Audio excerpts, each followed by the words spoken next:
ప్రపంచాన్ని మళ్ళీ కరోనా ఆందోళనకు గురిచేస్తోంది. ప్రపంచవ్యాప్తంగా కరోనా కేసులు పెరుగుతున్నాయి. భారతదేశంలో కూడా మన తెలుగు రాష్ట్రాల్లో కూడా కరోనా కేసులు పెరుగుతూ ఉండడం ఆందోళన కలిగిస్తోంది.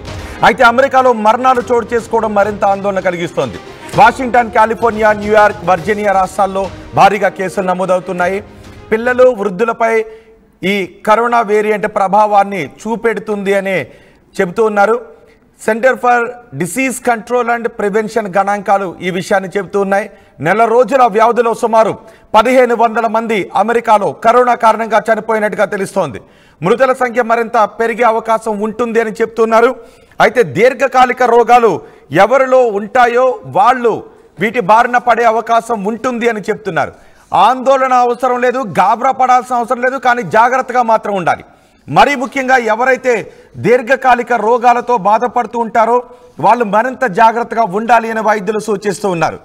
దీర్ఘకాలిక రోగాలతో ఉన్నవారు కరోనా బారిన పడితే వాళ్లకు మరణాలు సంభవించే అవకాశాలు మిగిలిన వారితో పోల్చుకుంటే కొంచెం ఎక్కువగా ఉండే అవకాశం ఉంటుంది. కాబట్టి జాగ్రత్త తీసుకోండి, గాబరా ఆందోళన మాత్రం పడద్దు అని చెబుతున్నారు.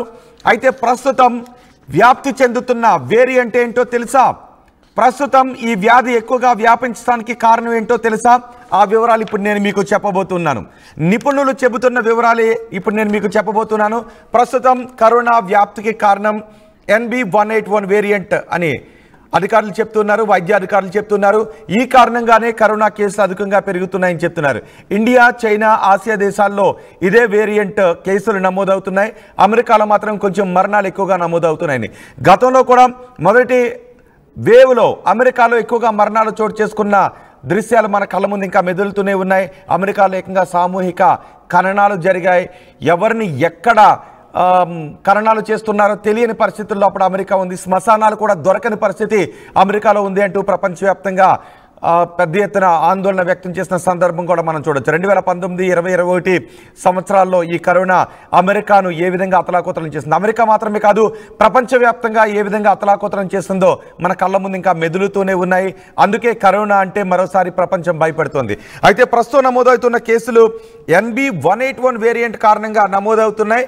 ఆందోళన, గాబరా అవసరం లేదు, కానీ ఖచ్చితంగా మాత్రం జాగ్రత్తలు పాటించాలి అని వైద్యాధికారులు సూచిస్తున్నారు.